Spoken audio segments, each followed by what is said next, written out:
Africa is a land with endless stories to tell. From epic battles, brilliant rulers, and the dramatic rise and fall of civilizations, join us on the History of Africa podcast to learn the oft-ignored stories of the African continent. From the sands of Cairo to the plains of Zimbabwe, and from the mountains of Ethiopia to the forests of the Congo, find the History of Africa podcast wherever you get your podcasts.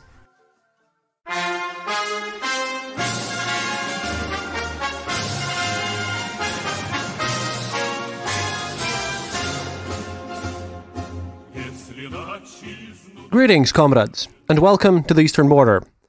First of all, I'd like to greet everyone new here. We've gotten a bunch of new listeners after I managed to get an article of mine published in the respectable Foreign Policy magazine.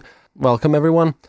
And secondly, I wish to dedicate this episode to every worker in the postal service. Those people, brave people who deliver letters and packages everywhere. Because while researching this, I discovered that logistics are basically a nightmare. This episode is one of our historical ones, and thank you to Ben, who really told me to make this, and turned out to be a great adventure. But all in all, I have to say that mail, or post, or whichever is the correct term in whichever English language version that we're using, is a complex machinery. And it's always important for any government to take control over it and to make sure that all the connections and mail gets delivered. Currently, well, with all the COVID and everything, can't get mail as well. At least can't get proper mail and packages outside from the EU, since we have new custom laws, and I have to pay a value-added tax to every package that's sent to me, and then stuff just doesn't arrive from all over the world, and I have to wait a long time for it, so I have to say that I appreciate all the situation a lot, after learning how the whole postal thing has been developed and created over time. And as in any country, in modern day post-Soviet sphere, we often yell at our post, and they've lost a bunch of messages and stuff, but we have to take into account that in the Soviet era, the whole postal system was basically built anew. There were, of course, postmen and people who delivered your mail in the Tsarist Empire, but at least in the Russian Empire, and later on the Soviet Union, the First World War basically demolished 90% of what had been built before, and that alone, due to sheer size of the Russian Empire, wasn't a large system, since Russia hadn't industrialized nearly close enough to the levels of Western Europe and the United States. So World War I arrived, and then we can basically start to talk about a whole new creation of a whole new system. And then it developed and, adapted in interesting ways. So the whole Soviet mail system, or postal system, I'm going to use only one of these terms in this episode, I hope. I think I'm going to just say Soviet Post, because that feels closer to me, is what this episode is going to be all about. Previously, in the Russian Empire era, the postal service only covered the largest cities, Moscow, St. Petersburg, Yekaterinburg, because there people who actually could read and write lived. The mail arrived everywhere else in the vastness of the empire with a huge delay, often taking months to arrive, and in case of Siberia, there were places who could only get some information out only once per year, if that, because of the sheer size of everything.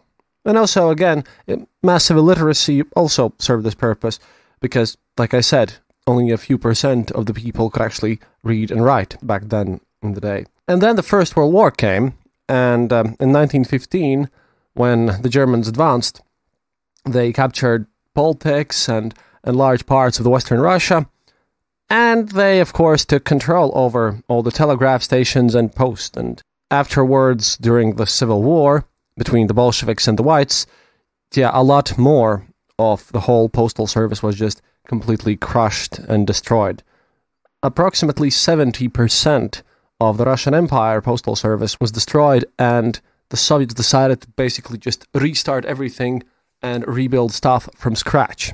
And, they worked hard during the interwar period. However, the process was quite slow, despite Lenin and the people of the Communist Party taking the whole mail postal service very seriously. In fact, one of the first orders written by Lenin in the 2nd of May 1918 was about the creation and kind of saving from destruction 3,000 postal services, together with, of course, all the money held within. But everything of this, like I said, was basically demolished because of the World War I and, of course, the Civil War. In 1919, there were only 6,739 postal offices throughout the whole, well, at that time, it's not yet the Soviet Union, and it's not Russian Empire still. It's a weird sort of in-between state. But in total, everything was just 6,700 postal offices. And if you take into account that we're talking about the largest country on the planet Earth, then you understand that the coverage is, well, quite limited. Like I said, only concentrated around the main cities. Because in the Tsarist era, mostly newspapers and private letters between citizens inside these larger cities weren't that organized up until like 1850s as well. There were private people delivering these messages for money. They were called pošteniosy. It was an interesting thing. And due to the lack of money, this whole development thing of the postal service in the Soviet Union also went really slowly. That was a difficult issue, and, well, people couldn't really develop much. In Stalin's industrialization era, of course, the development of logistics was intensified, but, well, we again have to split the whole process into two parts, because we'll have to focus on the post-war period. Since, well, World War II was a major issue, even for logistics. And this was interesting because up until World War II, according to documentation, the average delivery of mail in the Soviet Union didn't exceed 8 times per month. Basically, that was their goal, and this is what they reached in the kind of the more popular parts of the Soviet Union, more populous parts of the Soviet Union. They achieved the fact that you could get mail anywhere twice a week. However, in a lot of places in Siberia and in the Far East and in Central Asia, basically, even with industrialization and railroads and everything that Stalin did in the interwar period, mail still arrived only once a week, and sometimes even rarer, because, well, the vast distances in a country that is slowly transitioning from agrarian to industrial are, well, quite a difficult obstacle to surpass. And then, obviously, the World War II happened. And as with every war, the main means of communication in this was mail. Obviously, well, we had phones back then in the day. However, they were limited and very controlled. No one really bothered to allow the common soldiers the luxury of actually calling anywhere. The problem with phones was a major issue in the later stages of the Soviet Union as well, especially since that you had to actually go to a phone central, which was usually right near the post office, to get your long-distance call. You'd call up a number from your home if you had a phone. That was also a luxury later on, and you kind of registered your number to the fact that you would have to go to this central, which was, again, mostly in the post office or extremely next to it. They were certainly tight structures, just so the KGB people wouldn't have to, move that far from reading your letters to basically listening in your conversations. So you would call in and declare that you're going to call to some, more distant part of the Soviet Union, or sometimes even not so distant. Long-distance calls varied from the distance that they had to kind of pass through. And of course, you could nearly never call to foreign countries in the Soviet era. So you would just register, and then you would go there, and then you would pay an extremely large amounts of rubles for the allocated time. But that's all after the war, and like I said, even then, people waited in lines. I remember that my grandma used to tell me that she waited for about 5 years until she could get a landline phone in her home, and she lived in Riga, and the process was even more difficult outside of the major industrial centers. Like, it was very common back then, even after World War II, that a small village would only get like one phone booth per village, and that was in the postal office as well. So yeah, a bit of a difficulty there. But during World War II, obviously, they had drawn some phone and telegraph lines on the front lines, but they were under tight NKVD control. You know, good old Cheka. Even the call communication between officers and the HQ, all of that was controlled. Same with the letters. But, you know, these moments, as usual, as in every war, these letters from home were a truly important thing for the soldiers, and a lot of people awaited their mail, and when it arrived, that was a more important event than when they finally got the good meal from a proper field kitchen, which was also a rarity. However, from the very first days after the war began, it was quite understood by the Kremlin that the postal service that they had at the time, it didn't really do what it had to do. All in all, like I said, the renewal of the postal services after World War I and the Civil War was difficult. Stalin even called the communications and the mail service, the postal service, the Achilles heel of the Soviet army. And he openly called for, an immediate and effective change of this system. And here is a weird case, since, in a way, Nazis were responsible in helping the Soviet Union to actually build an efficient and, more or less efficient postal service. You see, one of the things that the Soviets captured very quickly at the early days of war was a full rules and instructions kind of set of the postal service of the German troops.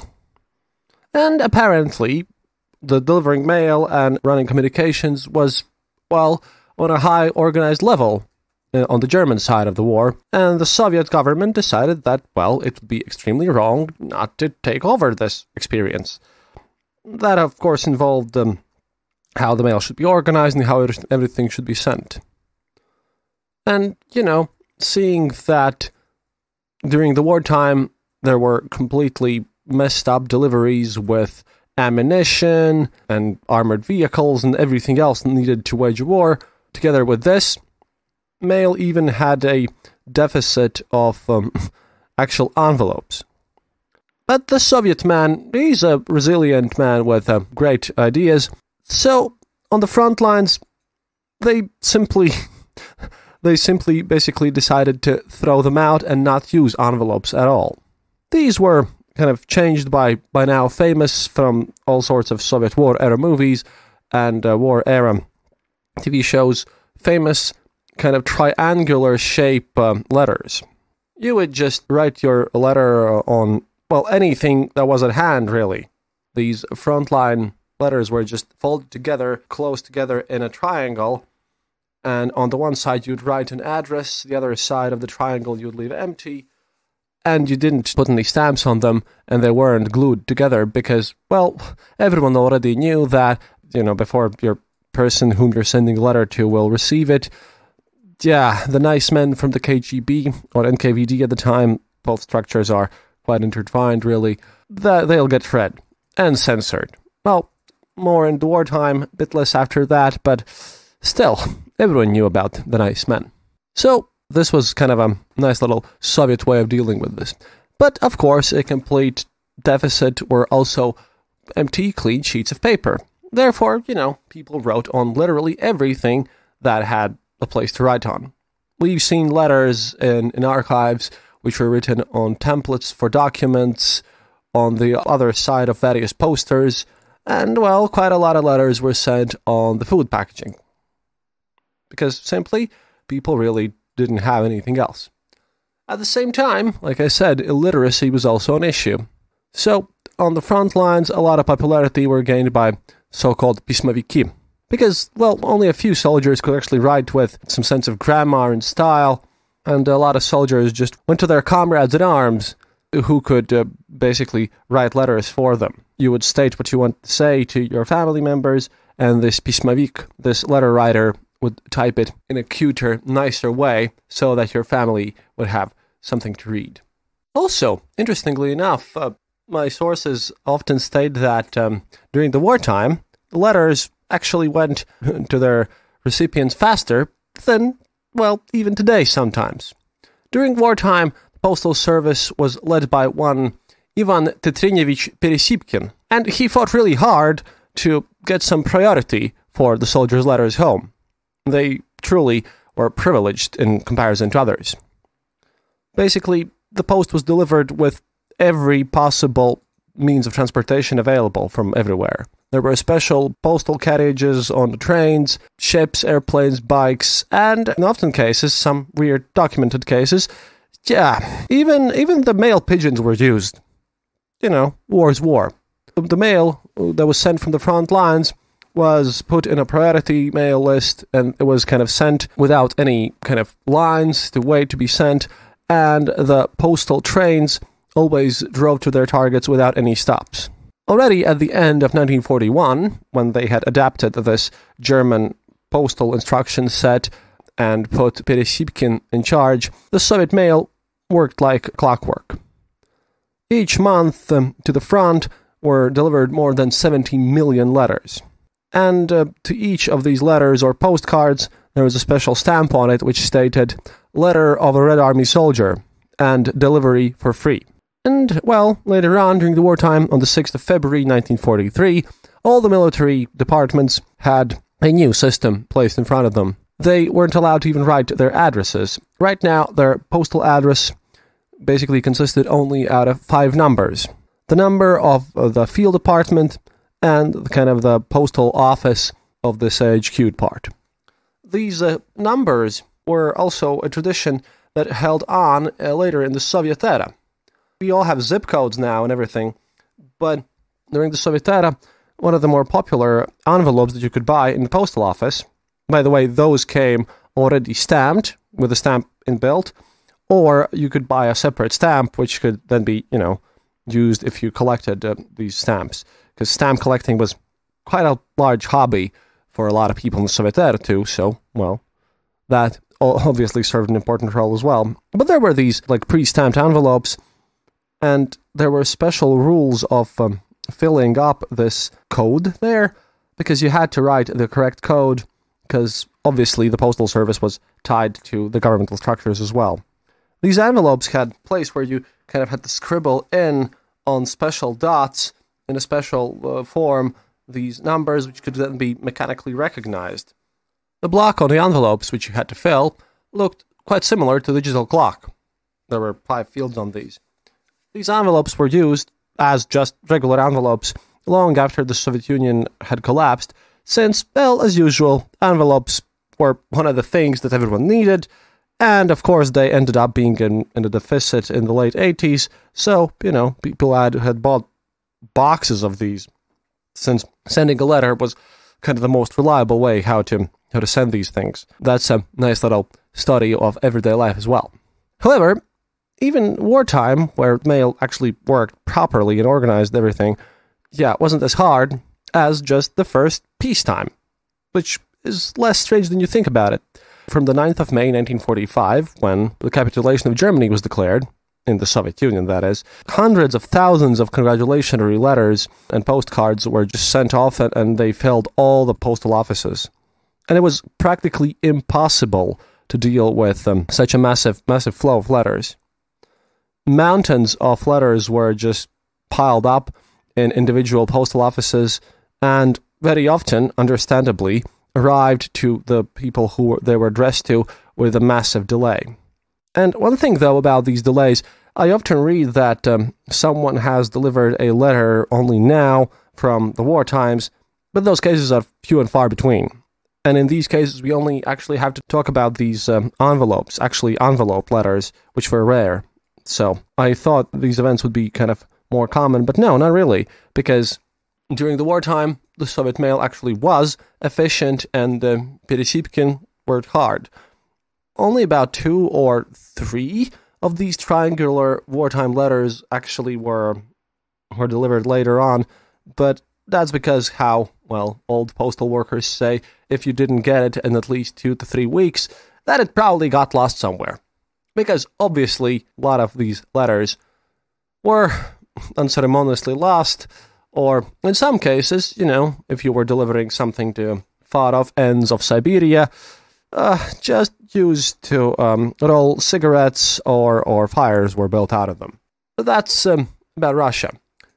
Now, if we look closer to the Baltics, we also have some interesting stories. After the Soviet Union occupied us in 1940, one of the first things that, they forcibly occupied was the Central Post Office, and, at that time called radiophone, which is, where the telegraph was, and at that time, Latvian Central Radio, which was extremely important, being the central means of communication throughout the country.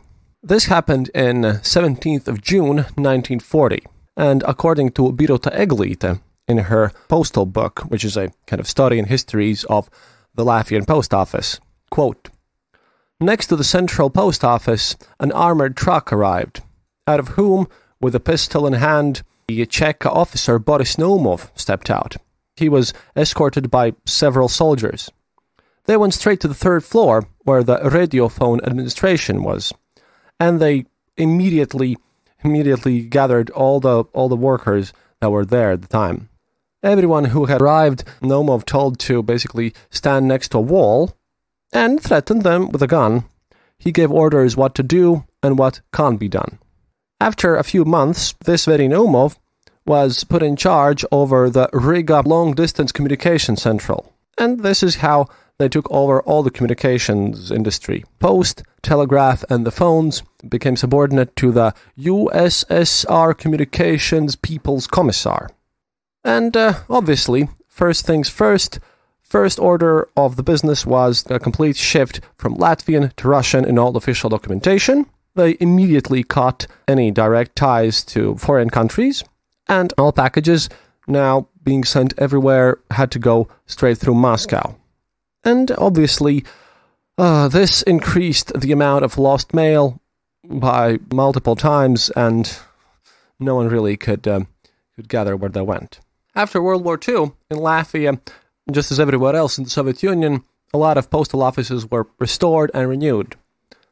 Usually, the leading positions were taken by the ex-Soviet Army officers. However, direct responsibilities were mostly taken care of by their kind of direct subordinates, which were mostly locals.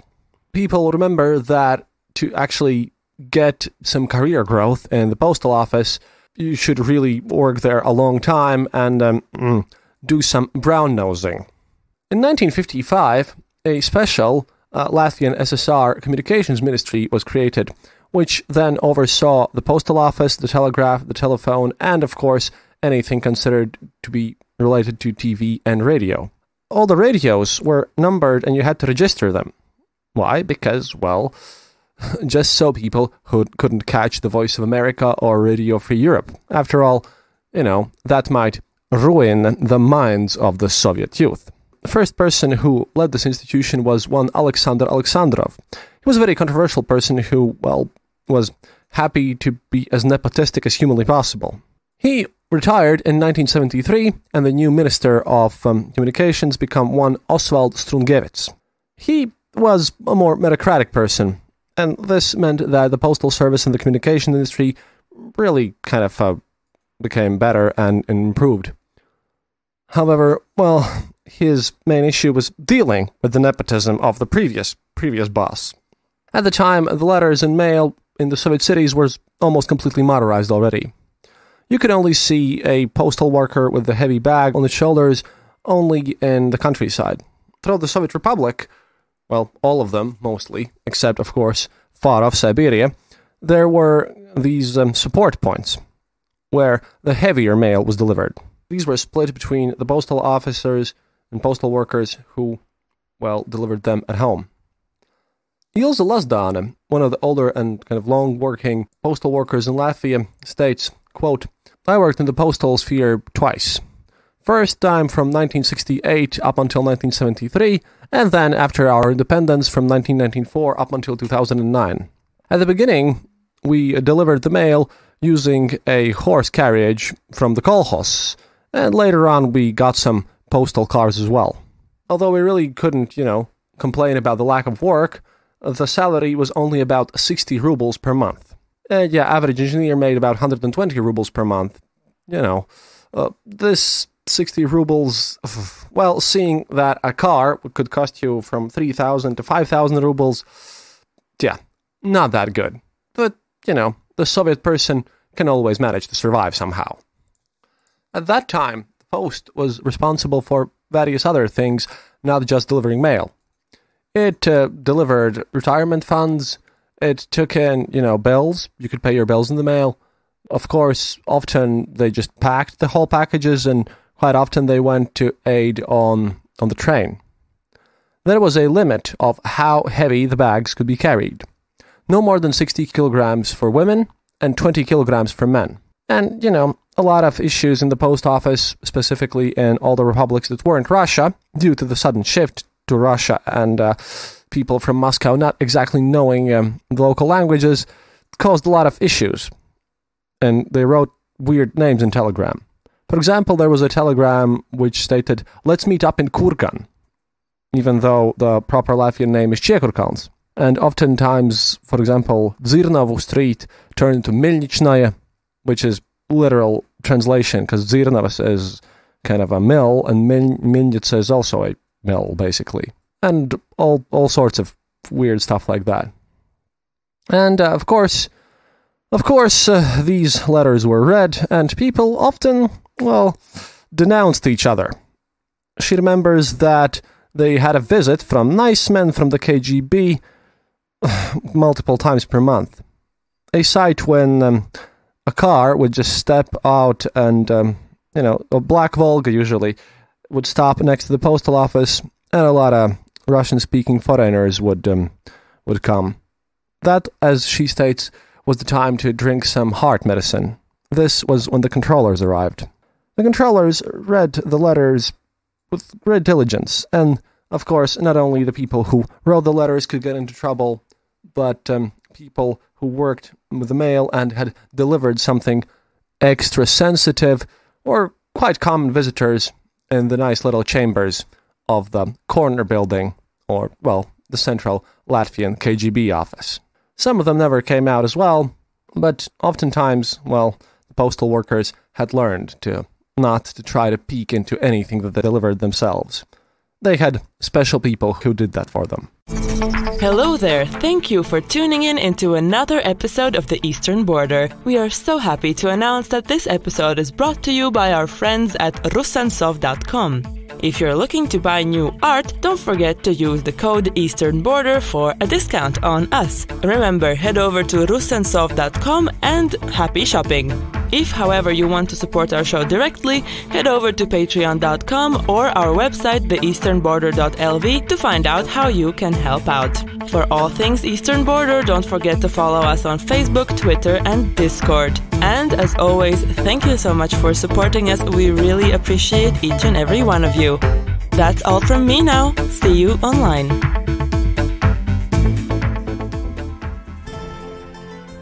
This podcast brought to you by RussianVoiceovers.eu. Enjoy!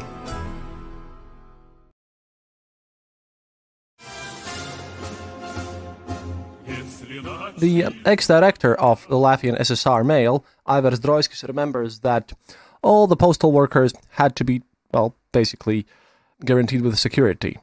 Every time the mail decided to deliver any money or anything deemed a bit sensitive, they had to carry around guns, and some of them often had bodyguards.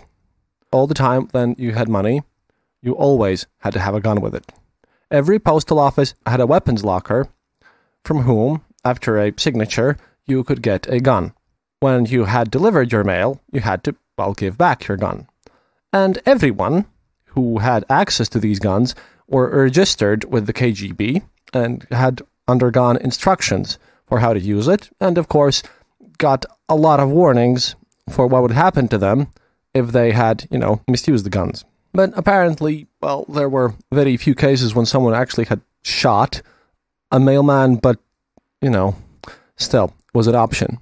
If you had been so unlucky as to actually deliver mail to Siberia, then you could count on actually multiple bodyguards oftentimes, since you had to defend yourself not only from wannabe robbers, but also from wildlife. He, by the way, being the director of the Riga Central Mail, previously earned a salary of about 300 rubles. The mailmen started their work at 5 a.m. the mail sorting service at 4 a.m. Just because so that the newspapers would be delivered faster on the districts towards the proletariat. In the Riga bus station, they were given to the bus drivers. They didn't deliver letters, however. These weren't considered to be, secure enough to be entrusted to them, since, KGB couldn't really check whether or not they read any. There were multiple deliveries per day. In the first one, usually they delivered at 8 a.m. Pravda and Izvestia, the central Moscow newspapers. In the second delivery, at around 10 a.m., it was the local newspapers in your local languages. One of the more interesting aspects of how mail worked in the Soviet Union was about how, in the larger cities, there was the railway sorting post. These, I visited the Riga one only, but these usually had a secret stamping room, which had its own separate, always closed and locked entry. It was usually guarded by KGB officers. However, they often didn't say why you couldn't enter there, although it's pretty obvious so that you, wouldn't disturb the censorship rules. They stated that you use a special paint containing lead in stamping things, which was harmful to human health. The people who worked there, they weren't in a formal mail service. They all were KGB agents. All the letters who arrived from someplace outside the Republic went through that little room. And as all who worked there were directly subordinate to the KGB, no one could enter there, even the political party ministers and even the people who ran the post office. This is where all these people basically checked the addresses, who sent a letter and who received it. Usually they only opened the letters which were sent from suspicious places, if someone, deemed something to be kind of important enough to read. Sometimes, obviously they censored these letters, but often they could just not deliver them, because going to your postal office and actually complaining about the fact that you haven't received a letter, that could also end up with you being politely invited to join the nice men from the KGB in the corner house. Now, when in the 70s and 80s, the amount of letters increased by a lot, but 2 to 3 times, so that one office couldn't read everything, the KGB just kind of loosened everything, and they moved from this address system to basically getting a monthly reports on which people would send some interesting letters and which would receive them, and started to only monitor those. Of course, foreign media was unavailable, especially the Western one. That's how the Soviet Union worked. You could only acquire, in a very limited amount, only the press from the Eastern Bloc countries. For example, one of the more popular magazines, Neues Leben, from the German Democratic Republic, The New Life, it was basically only 2 to 3 numbers per kiosk, and those were very rare. But this was extremely popular because this magazine contained news about foreign music bands. We loved our rock and roll. From the secret report of the 1984 Censorship Division, one of the more interesting things that are mentioned there is, quote, "From the capitalist countries towards the Latvian SSR private addresses, the following magazines have been delivered. Skiing, United States of America. Magazine about the sport of skiing.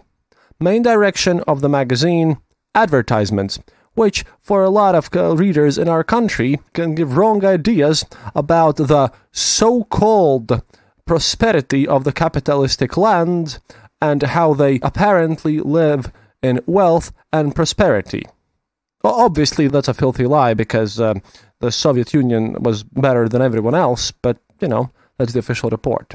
One of the other things that was totally prohibited were vinyl records which contained lies about the USSR, Soviet Latvia, and the Soviet regime, which meant that getting in music was a difficult prospect. Smuggling, of course, really fixed that issue. By the way, during World War II, and just after that, there were no celebrational postcards.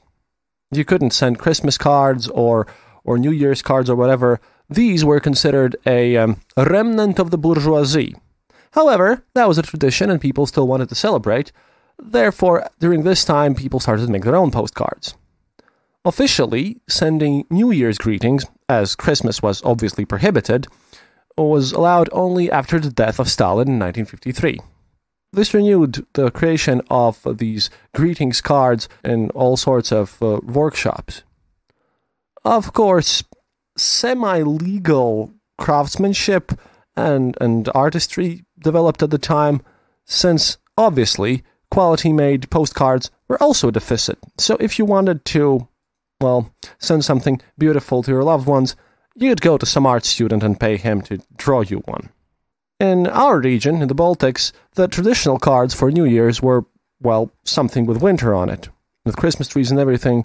However, this meant that we mostly avoided the complete and weird mass production sent by Moscow, which usually involved Lenin standing next to the Christmas tree, and even more funnier, Stalin standing next to the Christmas tree, although it's a New Year's tree at that time, since, again, Christmas was prohibited. Of course, the biggest hype or kind of bounce on all the postcards whatsoever happened after the first flight of Yuri Gagarin in 1961. Space was everywhere on these cards up until the end of the space race. This was crazy, but, a lot of people who couldn't get their hands on some custom-made or rare or deficit celebrationary greetings cards, well, yeah, they greeted everyone with Sputniks or Gagarins or stuff like that. And now we get to the stamps. Of course, philately, to those of you who maybe haven't heard this, it's the collection of stamps. That's a popular hobby. It was always tied to politics as well. The Soviet Union each year let out 100 or 110 postal stamps with various themes on it. However, the communist propaganda was obviously a cornerstone of everything. All the leaders and Communist Party were glorified on these stamps. Everything was about how we're powerful and glorious, and about the victory of communism. The chairman of the Latvian Philately Union, Egils Plūme, states that in their society there were around 10,000 members, most of them officers from the military. Maybe because of the patriotic feelings. Not everyone gathered and got their hands on the valuable stamps. You really needed to know people, and there was a massive black market, even in the collecting stamps business. For example, in Riga, only 5 Moscow Olympics numbered green blocks with stamps were available. At that time, this block went for a ruble. Block of stamp. Now, well, it costs from 100 to 300 euros. And currently the prices are increasing, which have been published before 1957, or in a tiny little kind of flow, or with some weirdness and deficiency. Usually errors on them. For example, in 1956, there was a stamp with a person working in a kolkhoz on it, and on the one line, the stamps said Muhammad, and the others said Mahmud, and the Mahmud ones are extremely rare. Of course, everything, concerning philately was controlled by the KGB and in the customs. So if you wanted to work with foreign philatelists, trade or exchange postal stamps, you should have gotten a special permission from Moscow. Yes, that's a license to collect stamps. Not as cool as 007, but still pretty nice. And not a lot of people really wanted to go through the mess to get these papers done. Therefore, again, black market comes to the rescue. At the beginning, this happened in the outskirts of Riga, in one of our many forests, to our Latvian listeners, Biķernieku, and they moved away to other forests later on. By the way, the constant black market with stamps, yeah, later on, that turned into a major exchange point in the early 90s for rock music. It's right next to one of the endpoints to our trolley buses, and that's pretty nice.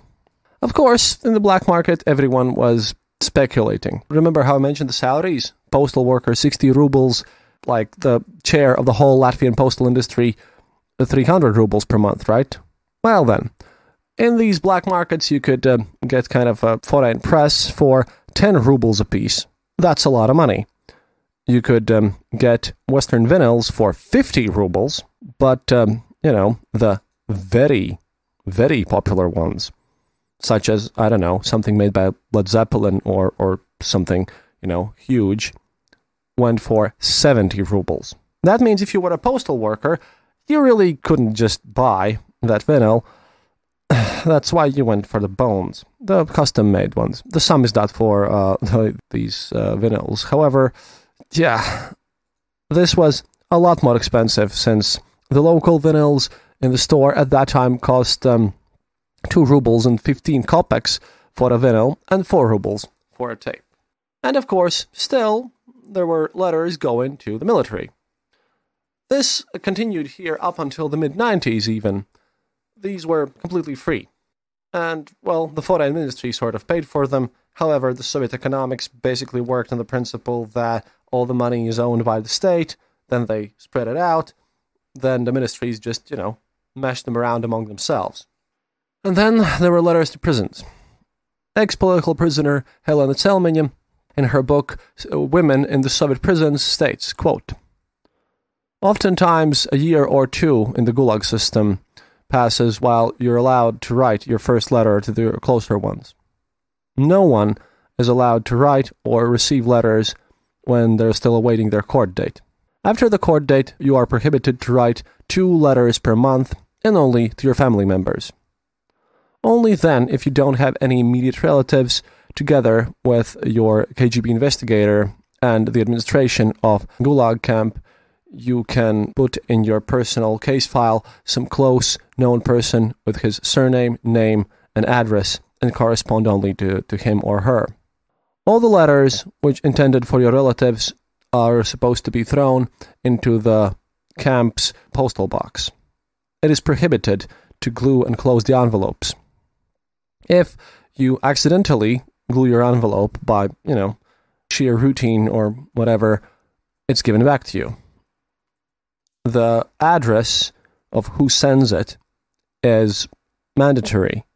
With the name and surname and everything, you have to clearly identify yourself. All the letters from prison system were read by the censor.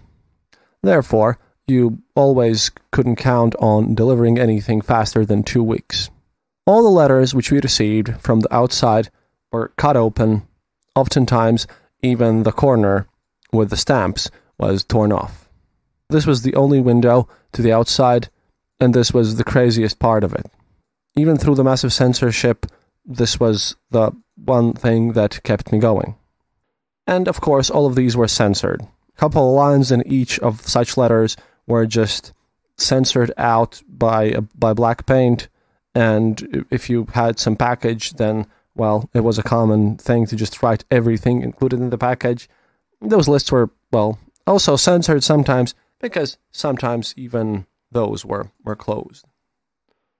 And oftentimes for some specific prisoners, you couldn't get a letter out or in, nothing from 10 to 15 years. This was a bit crazy, but that's a thing that people often forget, that, not everyone who sits in prison is a criminal after all. Or, on the other hand, a lot of people in the Soviet era were put into prison specifically because they were not criminals. But to finish this episode on a more positive note, there's also the stories about how the Postal Service actually helped overcome deficit and everything. Well, deficit items that were lacking in each district of the Soviet Union were variously different, and, well, there's a person from Novosibirsk who has told about his own experience. See, these packages delivered by mail was kind of a way to balance out the deficit from various ends of the ginormous country. From the Far East to the Central Russia, various dried fruits and nuts were sent, and, of course, fish. From my own Baltic regions, a lot of people just mailed booze and our sprats and a lot of perfumes, and chewing gum. Weirdly enough, the black markets in the other parts of the Soviet Union really didn't have chewing gum. Meanwhile, that was the number one thing that people from other parts of the Soviet Union purchased here in our black markets. And this person remembers that in the army, Tajiks, Uzbeks, and Turkmens got all these dried fruits and nuts packages, and he mostly remembers that one of the packages that were kind of confiscated were weird-smelling white balls reminding people of old kefir and dried-up kefir. This guy is from Belarus, and he states that he received all sorts of sausages and cheese and stuff like that from home. And apparently the most popular thing to send back to your relatives who sent you all this good stuff to your army parts was just clothing, stolen from the army surplus stores. But this is an important fact since in the Soviet era, store-bought clothing was kind of mostly of poor quality, or, didn't look as good. The quality boots, pants, and stuff like that, and also raincoats, weirdly enough, that all went to the army. If you wanted to get some high-quality shoes, which wouldn't break or would look nicer, then, well, you would send a message to your local army person, and he would then go to his praporshchik, the guy who ran the stores, and, for a little payment, little dealings here and there, when you could send back stuff. And oftentimes, well, they sent back stuff in the same boxes that they came over. The traditional packaging was hard plywood box, and, well, basically, on the top of it there were two addresses, obviously the one who receives it and the one who sends it. But the Soviet man is a practical person, so all you had to do was just turn the lid around and, well, you sent it back. And oftentimes, people in the army remember that you could basically tell what was in the package by how it looked. If it was a cardboard box with holes on top, it was fruit, because fruit were extremely rare. That is why we still have a tendency to eat bananas for Christmas, because those were the most common fruit that you could get, and, those were also mailed. Of course, there were also bags for clothing, and if it was a paper package, then it was either documents or books.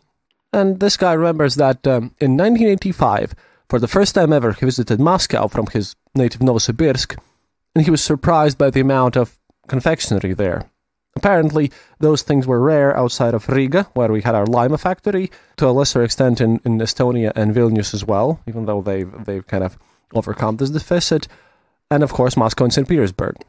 Because apparently, in Novosibirsk, there were no candy whatsoever. And he just remembers that he had bought 7 kilograms of different candy in the store around the station, and without even stepping any further, just went to the postal office and mailed them. This was an extremely important, popular thing, as the postal services were quite cheap. Basically, you just went another city, mostly larger one, in these called buyer's trains, and what you couldn't really, or didn't want to carry around back home with you on this train, you just used the postal office to send it. And he also remembers that once he worked in construction in Kamchatka, part of the salary at that point in the late 80s was paid in dried goods. This time it was our condensed milk, which is a great thing. I should really make an episode about the Soviet food at one point.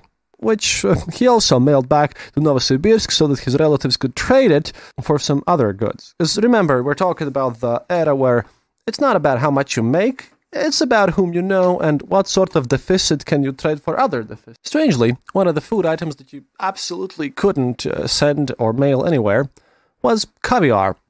In the post offices, this was strictly prohibited, even if you paid someone, your little wads of canned goods, the condensed milk. I still have no idea why you wouldn't be able to send it. I mean, it is canned, however, stuff happens. However, people have some fond memories, and other times there are not so fond memories. Sometimes, even the KGB went a bit too far about their own censorship and weirdness as well. Here's a story from a person who lived on one of those so-called closed cities. They all existed throughout the USSR, and they're still alive today. Oftentimes these people worked in, nuclear stations or built rockets for Korolev, stuff like that. Closed city, secret, not found on any maps, but it exists. To send mail from there, you basically had to get another special permission box, and often you had to go to a special loan territory with their local post office, where you didn't write your own address, you just gave the hidden name for the city, which had no relation to its original official location. I've mentioned these in previous episodes, but they were named like Arzamas 16, Chelyabinsk 69, Krasnoyarsk 26, all that stuff. They were secret and closed, and, well, like I said, they still exist today. And these whole cities were completely closed off by a massive fence and everything, and of course, those postal offices were extra controlled. Often, through these places, to even work on the post office, you were always kind of guarded by 2 or 3 cars of militia, the local police force. Even kind of the outlying villages outside of the city, even that mail was completely and totally controlled. It was also completely impossible to call to such a city if you were a civilian just working there.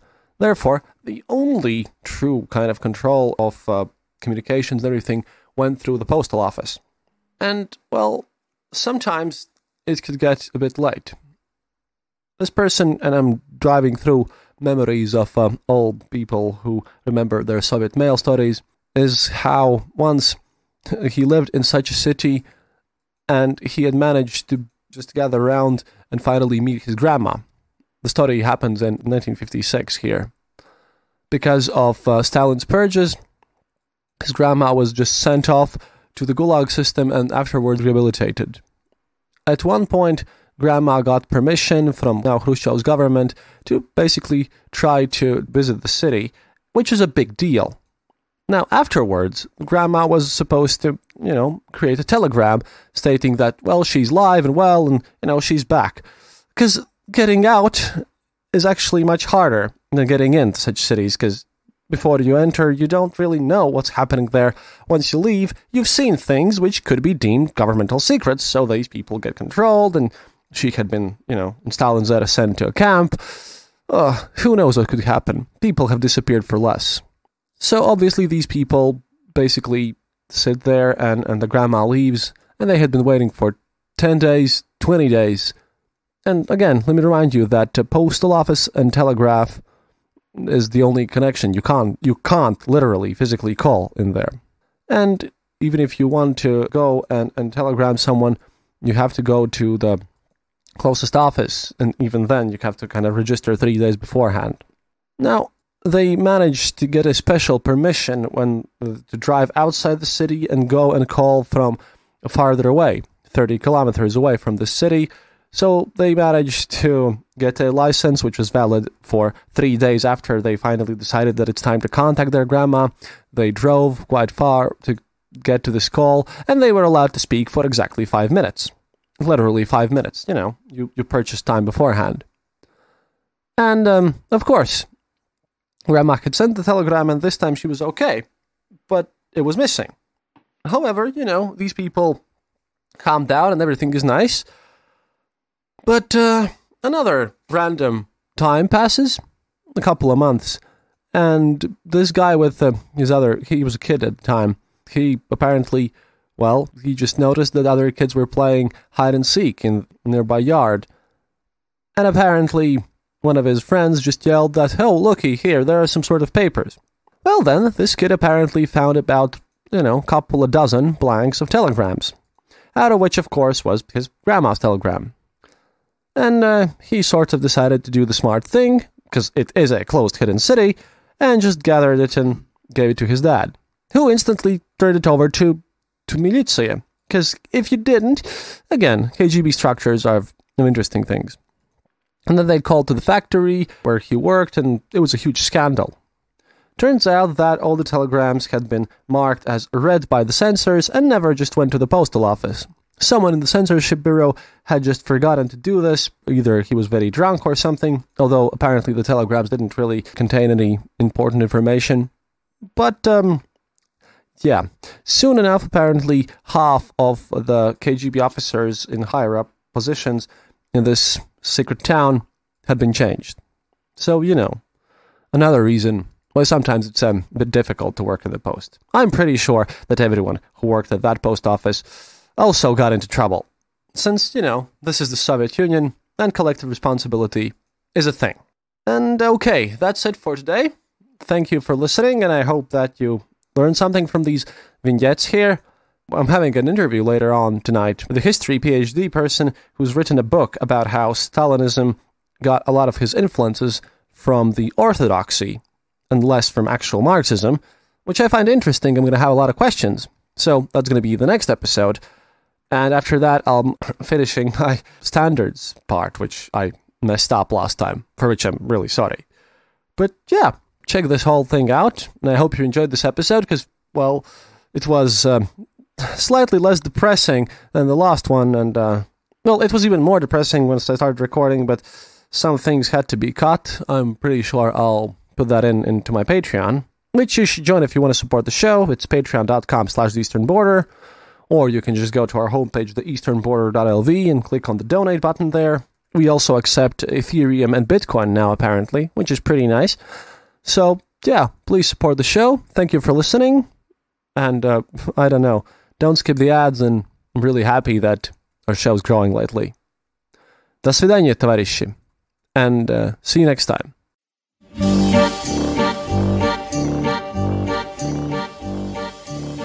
Thank you for listening to the Eastern Border Show. If you have any questions or comments, go to our website, theeasternborder.lv, and leave a comment there. Or email us at theeasternborder@gmail.com. We'll be sure to answer. You can also follow us on social media and contact us there. If you enjoyed this episode, then leave us a review on Apple Podcasts and tell your friends about us. It really helps us grow the show. And remember, happiness is mandatory.